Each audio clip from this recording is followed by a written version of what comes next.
got my ball of clay. The first time you get to the wheel, you're gonna dampen it a little bit. And what we want is something that is dark, but not shiny. If your wheel head is shiny, it means it's too wet. That looks just right. We're gonna put in the middle. How much clay you use? We want something between orange and a grapefruit.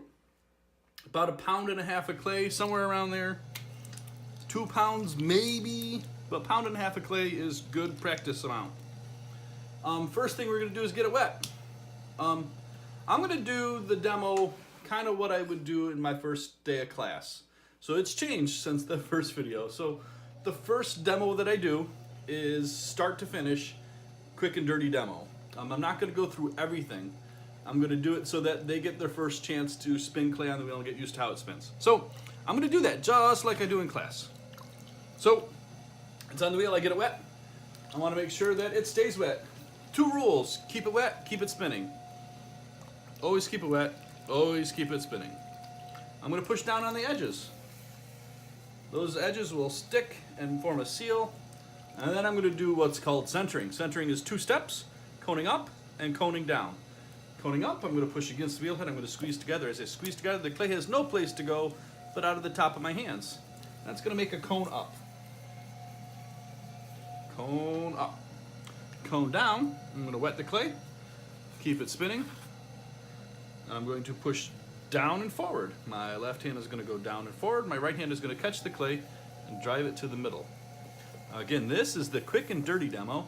We're gonna go into greater detail on the next one, but I wanted to get you guys a chance to throw before I confuse you with all the other stuff we're gonna talk about. So, center the clay, middle of my wrist and my elbow are in a straight line. Left hand is at a 90-degree angle. I'm gonna squeeze together. Clay has no place to go but out of the top. I'm gonna get it wet. Push down against the wheel head, push down and forward with my left. We're gonna do that until it's in the middle. How do you know it's in the middle? It'll no longer wiggle in your hand. Hand should stay nice and still when you're done. When you let go, you're gonna let go slowly. Now you have it in the middle. Opening it up, I'm gonna take 2 fingers and my thumb. I'm gonna wrap my left hand around. My right hand is gonna push with the side of my middle finger. Push down and open it up. Then I'm gonna flatten out the bottom, going from the middle towards 3 o'clock. And you won't probably get to this point, and that is okay. I'm showing you so it's not a surprise later. I'm gonna squeeze together. As I squeeze together, I'm gonna move up. This is called pulling a wall. Move up and towards the middle. And as I move up and towards the middle, I'm gonna slowly release the pressure and let go. Wet it. Inside and out, top to bottom. Push down against the wheel head, squeeze together. As I squeeze together, I move up and I move towards the middle again and pull a wall. Now, your first ball of clay, your second ball of clay, and the rest of the stuff that you do today, I want you to pull it till you wreck it. We aren't trying to keep anything. The goal is to learn. The goal is not to make stuff yet. And the best way to learn is by doing it till you wreck it. Get an idea how far that clay can go. What failure feels like. You need to get used to it now. So I'm going to pull it till I wreck it.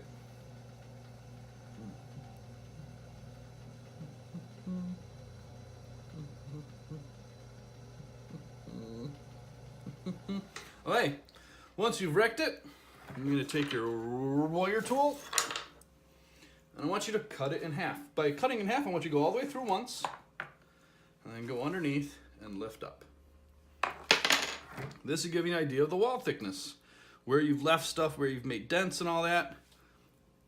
I want you to do that to all the pieces and then set that aside and we will either recycle it or dispose of it correctly later. Now, if you've made a big mess, like drawing smiley faces and stuff in the middle, you're going to need to scrape this clean. You're going to use your wooden rib, start in the middle, and kind of snow plow it off. If it's not slimy, leave it just like that. Don't wash it. It's already damp. Then grab your next ball of clay. And since you've already turned this ball of clay into a ball in a previous video there, you're just going to pop it on, hit it twice. Now, this is the important part of the video here. This is the more in-depth why we do things. That first That first demonstration is basically just to get people used to using the pedal, how things spin, letting them get used to how clay feels. Some people have never touched clay before and have signed up for a pottery class. So, we're going to go into depth of what we're doing here. So, I've got my hands wet. When I say to wet the clay, I do not mean sprinkling on it from above. I don't mean taking a handful. I don't use a sponge for this. I dip my hand. I might dip both hands. And I'm going to put them on the clay. That's going to form a layer of slip. And that's the lubrication that we're looking for. We're not looking for a deluge of water. What we want is this. This is the good stuff. Now, once we have it wet, I want to push down on the edges. To push down on the edge, I'm going to kind of put my hand at an angle. And I'm going to push on this part here. I'm going to move the camera a little bit above. So we're seeing it from above here. So I'm going to push down on these sides. And that's going to form a skirt around the outside. To verify we have a skirt, put your finger around here. Check it. Make sure it's sealed all the way around. Once that's sealed, we can cone up and cone down. This should not be trying to center the clay. This can stay wiggly. See how this is wiggly? That's okay. If you try to center it now and put lateral pressure on it, you're going to end up pushing the ball off the wheel head. All right. Zoom back out here. I'll try to. I said, what we want is the center of the clay, the middle of my wrist, and my elbow to be in a straight line. So when I push from my elbow, I'm driving the clay from the end of my arm and not my hand. I don't want to include this part in the pushing because there's a lot of little muscles that move in your wrist and your arm, and I don't want all these other joints to be added up that I have to control. I want to reduce as many joints as possible. So I'm going to push with the end of my arm from my elbow. My elbow's going to be on my leg. I'm going to push my body against my arm so that I can push on the clay less so. I want this part and this part to be what is in contact with the clay. I'm not squeezing with my fingers. I don't want to leave little ridges. I want to push right here. That's the meaty part. I'm going to take my left hand, I'm going to put it at a 90-degree angle to my right. I'm going to overlap left over right. I'm going to push down against the wheel head. You'll notice I stick my little thumbs up like antennas. What I want to do is that when I squeeze together, the clay has no place to go. Think of this like displacement. I'm just pushing, and wherever the clay can go easiest is going to go. If I leave the top open, it's going to go out of the top. So I'm going to push and squeeze together. Now this also isn't centering. Well, this is part of centering, but don't try to center the clay when you cone up. Let it be wiggly. It can be all wonky right now.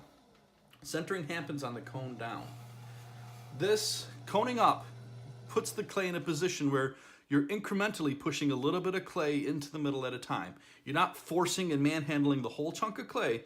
You're doing a little bit. That little bit that you push down per rotation is the only part that you're trying to drive into the middle each rotation.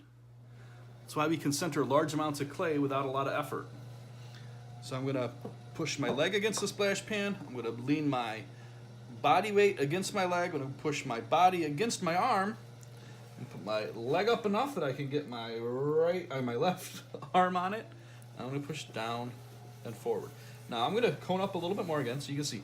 When I say down and forward, I mean I'm actually bending the clay. I'm bending the clay so that it has to go down as I push forward. It has no place to go. It wants to go down. And my right hand is catching that clay and driving it into the middle. So we have it coned up, push down and forward, a little bit at a time. That slowly drives it to the middle. Now you'll notice I had to move some of my right fingers with a ball of clay this size. That's okay. And then we're going to do that. So, centering is not just about putting the clay into the middle. It's also about homogenizing your clay in a way that your inconsistencies, if you do have them, are spread out flat. Each time you put pressure on the clay, you're actually spinning it a little bit.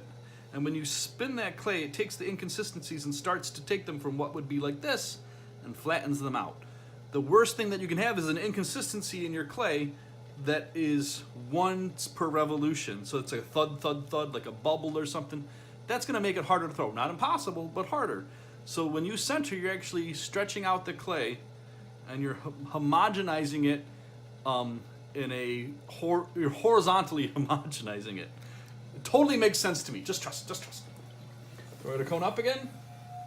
Letting it square on the top of my hands. For clay this small, only cone up once. You're not following the clay up. My right hand never leaves the wheel head. Stays right against the wheel head. I just push down and the clay squirts out of the top of my hand. If you're lifting it up, you're going to put a spiral in it, which is going to be harder to deal with. And then I'm going to push down and forward.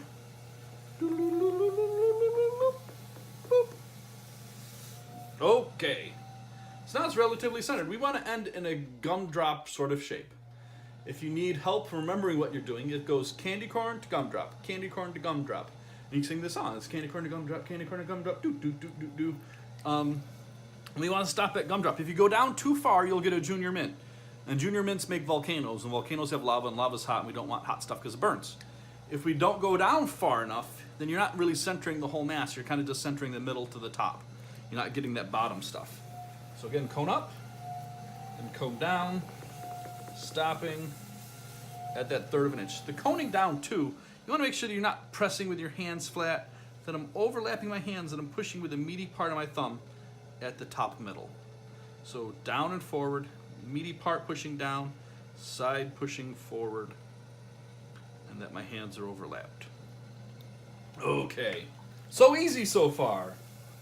So easy. Now we're going to open it up. I'm going to take, now there's lots of different ways of opening up. I found this way is the easiest way for beginner people to center clay. It just ends up being that way. So I'm going to take the side of my middle finger on my right hand. I'm going to run my thumb parallel to that. Actually, what I'm going to do, I'm going to give you Tim. Okay, so we want to do the pointy gun. So we're going to pew, pew, pew. We're going to put, this part is going to be against the clay. My thumb is going to run parallel to those fingers. I'm going to wrap my hand around the clay and I'm going to push down and in. That's going to drop the hole. All right, so easy. So I'm straight to the wheel. This part's going to push down. My thumb is parallel to those fingers so that they don't bend this way. My thumb doesn't bend that way. So it kind of hooks everything together in one strong tool there. I'm going to open it up so that I get a little bit of a hole.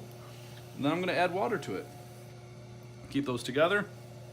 My thumb isn't really pushing, it's just there for the ride until I go 1/3 of an inch from the bottom. At this stage, we don't need to measure it. It's not that big of a deal. Just don't go all the way down to the bottom if you can help it, and don't leave an inch at the bottom. You want it like 1/3 of an inch, or if you're in cabinetry, 11/30 seconds. And then I'm going to take those same two fingers and turn them on their side. I'm going to support that hand with my right, or with my left. I'm going to move towards 3 o'clock and squish it back down. Now, I'm not really compressing the clay. I'm just making sure it is smooth. I'm going to wet it inside and out, top to bottom, making sure all the surfaces are lubricated. And then I'm going to do the C is for cookie and the crampy finger. So C is for cookie. Take my hand. I'm going to put all my fingers together and make a C shape. So easy. My right hand, I'm going to make a fist. Stick my pointer finger out. And I'm going to cramp it up. So it looks like that. And the clay is going to hit here. This part is going to be against the wheel head. So out, see this cookie goes on the inside. My thumb is going to touch my hand. Crampy finger is going to be on the outside. With this part against the wheel head.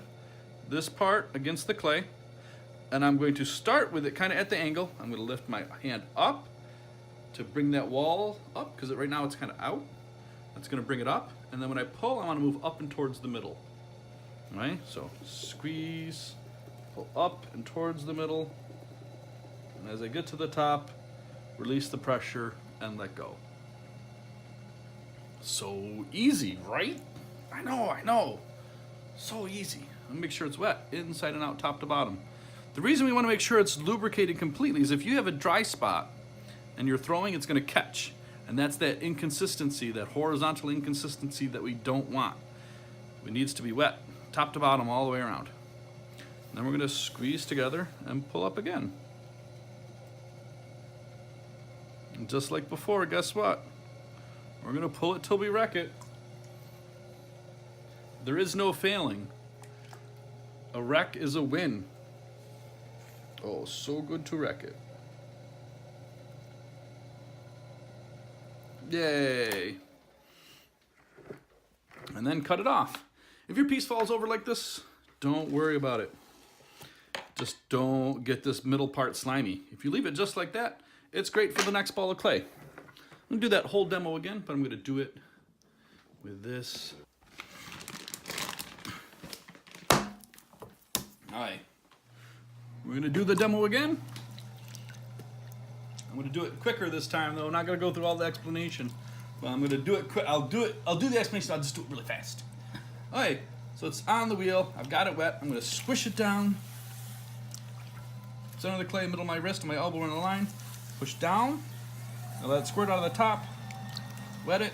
Push down and forward. Cone up. Down and forward. Going up. Down and forward. If it starts to get sticky, re-wet it. Cone up. Down and forward. You can exaggerate this by opening your hands and coning up and down without overlapping, so you can really watch the clay move. But for actually doing it, it's best if you put your hands there and overlap them. Opening it up. Center. Boop. Flatten out the bottom. Slide over, make it smooth. Wet it inside and out, top to bottom. Seize for cookie, cramp your finger. Squeeze and move up towards the middle. Wet it. Squeeze in and move all that clay up and into the wall. And that's our goal. Cut it and repeat.